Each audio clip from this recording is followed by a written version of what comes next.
It began like any other late-night spectacle, under the dazzling, deceptive lights of Hollywood.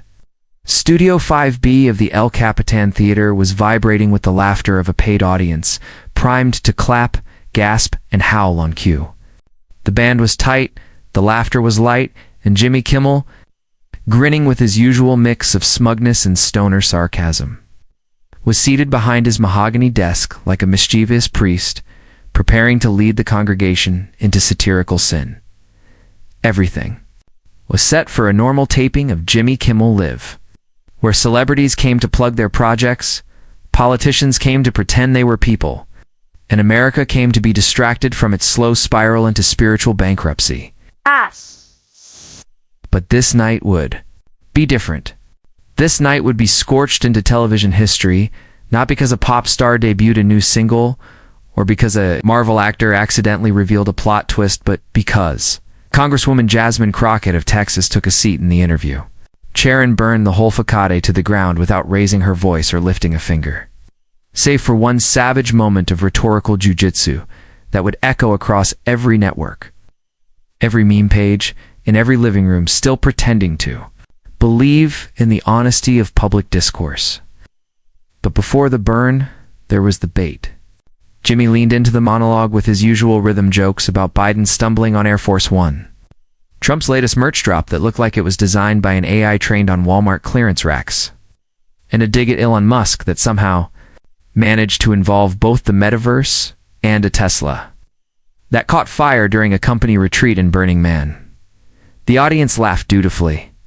He then teased the upcoming guests, a TikTok chef who grilled entire cheeseburgers over a hairdryer, the star of a new Netflix show about vampires who run a vegan blood bar, and then and later on she's fierce, she's unfiltered, and if you say the wrong thing, she might just drag you back to civics class. Congresswoman Jasmine Crockett is here. Cheers erupted, a few gasps too, some side-eyed applause. The name alone had a texture, a velocity, like the snap of a courtroom gavel dipped in glitter. For weeks, Jasmine had been trending for decimating a committee hearing with a quote that turned into t-shirts, bumper stickers, and even a gospel remix. Baby, you can't spell hypocrisy without you in the middle. And now here she was, stepping onto the set in a tailored electric blue pantsuit that looked like it was sewn from pure charisma. She strutted out with the confidence of someone who had read every footnote of the Constitution and also knew how to throw hands if necessary. Jimmy rose to greet her a little too enthusiastically, clapping as if trying to prevent something from happening. They shook hands, hers firm. It was awkwardly dampened. Then she settled into the guest chair, with the posture of a woman who'd survived redistricting, death threats, and 1,000 bad faith tweets without losing her curl pattern or her composure. The band played her in with a groovy remix of Respect, which was both on the nose and completely earned. Jimmy opened with a grin that barely concealed his unease. Congresswoman Crockett, welcome to the show. I feel like I should be on my best behavior. Laughter. Jasmine smiled coolly. You should feel that way every day, Jimmy. Boom, first light hit. The audience laughed, but also shifted slightly, like passengers on a plane that had just felt turbulence for the first time. Jimmy chuckled and adjusted his tie. Okay, we're starting strong. I like it. Let's talk about Congress. It's a mess right now, huh? Jasmine gave him the look, the one that could slice through weak premises like a hot comb through butter. Congress has always been a mess, baby. Y'all just started noticing when folks like me stopped letting it stay messy in peace. Applause. Shouts. Someone in the back screamed, Yaz, and was promptly shushed by an intern. Jimmy leaned back. Fair enough. I saw that clip of you in the hearing last month. We had some, let's call them words for representative. Boebert? Jasmine nodded, unbothered. I had words. She had nonsense. I just translated it for the American people. More cheers. Jimmy tried to steer the ship. Now you're very popular on social media. TikTok loves you. Twitter, sorry, well, they fear you. Do you think being that bold ever backfires? Jasmine leaned forward, arching a perfectly sculpted brow. Boldness only backfires when it's empty. Mine is loaded with receipts. You want me to be quiet? Make sure your facts are straight, your voting records clean, And your ancestors didn't own my ancestors. Otherwise, I'm speaking up. Silence, then thunder. The audience lost their minds. Even Guillermo, sipping a margarita on the side of the stage, dropped his drink in awe. Jimmy blinked. This was going sideways, fast, but the worst or best was yet to come. He tried to pivot. Speaking of facts, there's been some talk lately about the border bill, Jasmine cut in. Her smile now sharp as a senator's.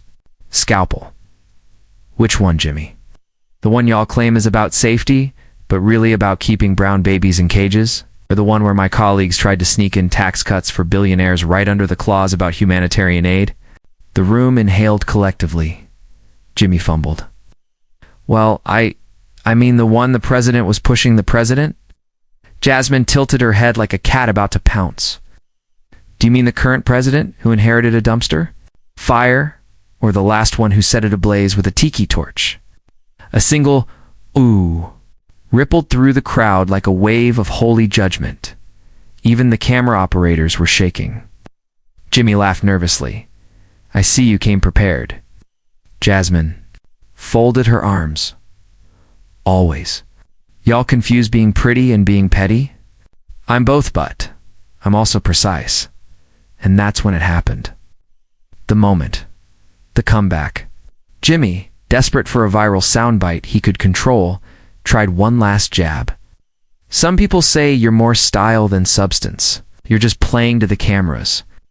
Jasmine blinked once, slowly. Then she leaned in so close, the camera zoomed instinctively. Baby, if you confuse presentation with performance, that's your ignorance, not my intention. If I'm playing to the camera, it's because too many of your favorites play. Dumb off camera. And let's be real, America only listens when the truth is pretty, punchy, and fits in 30 seconds. So I gave it to you gift-trapped. Don't be mad the truth came in heels and highlight. Silence. Deathly absolute. Then a single clap. Then more. Then chaos. The audience exploded into a standing ovation that lasted 2 minutes straight. Jimmy sat back, defeated, clapping with the grim respect of a man who'd just watched a match. In televised truth-telling, and Jasmine? She sat there, poised, as if she'd just finished a Sunday brunch rather than a public evisceration. The internet would break within the hour. But for now, all that remained was the stunned silence of a man who'd invited a lioness to tea and then acted surprised when she clawed the script in half.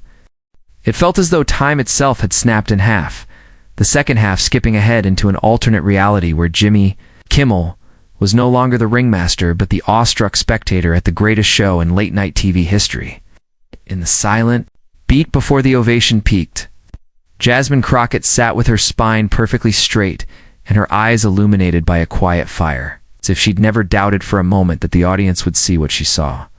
A man forced to confront his own casual complacency in the face of systemic injustice. Behind the scenes, producers were frozen at their consoles, mouths agape, staring at their monitors as if trying to process whether they'd accidentally switched the feed to a political conference and not a comedy show. The bandleader puckered, his lips as though reaching for his instrument, then lowered his saxophone in slow motion, understanding that no melody could follow that moment only, the roaring drum roll of 1,000 retweets. I'll use reposts and reaction videos building in real time. In the wings, the next Gesta Kardashian clone, hawking yet another skincare gizmo, stood in her satin robe, mascara running, abruptly realizing that her 15 seconds of cute were about to expire in the shadow of true substance. Even the network execs perched in the balcony seats, armed with clipboards and confidence about viral marketing arcs, glanced at each other in panic as their entire playbook of promotional soundbites lay in tatters. Back in the control room, the floor manager barked for silence long after the applause began to fade. Her voice swallowed by the echo of Jasmine's words ricocheting through the studio concrete. Jimmy tried to find his composure, smothering his admiration under a practiced smirk as he clasped his hands like a man bringing down an unruly dogged gesture that under normal circumstances might have looked confident, but now seemed more like a white flag offered to a conquering hero. Cleared his throat. Congresswoman, wow, I don't even know what to say. Her lips curved into a smile that was both warm and lethal, like a steel trap wrapped in velvet. That's fine, Jimmy. You never have to know what to say if you've actually been paying attention. The audience roared again. Clips of that exchange would later be edited into every social media highlight reel. Jasmine's measured delivery.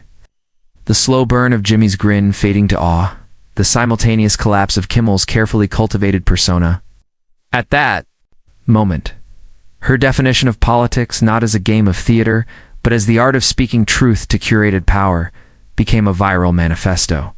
Phones flicked on across the crowd, red recording lights blinking like warning beacons as viewers captured every micro-expression. The cameraman zoomed in on Jimmy's face.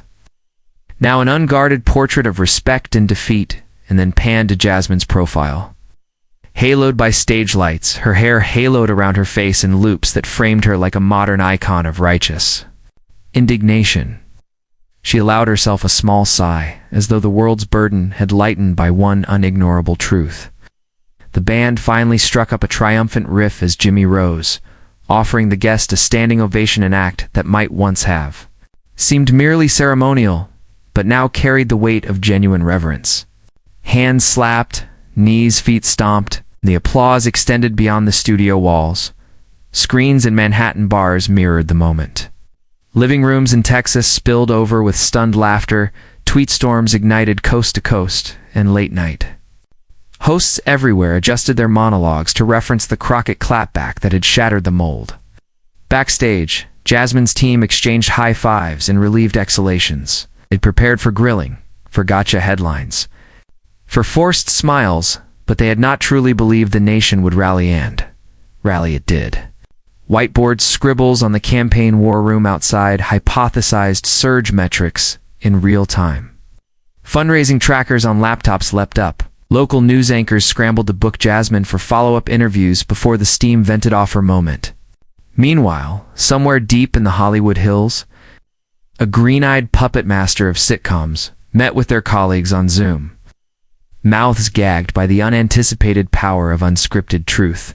It was as if every part of the entertainment political complex took one simultaneous breath and sighed. Yes, this is how it's done. And through it all, Jasmine Crockett remained serenely, herself sharp, unbowed, and utterly in command, proving that when courage meets wit on a live television stage, the result isn't just a soundbite, but a movement disguised as a remark.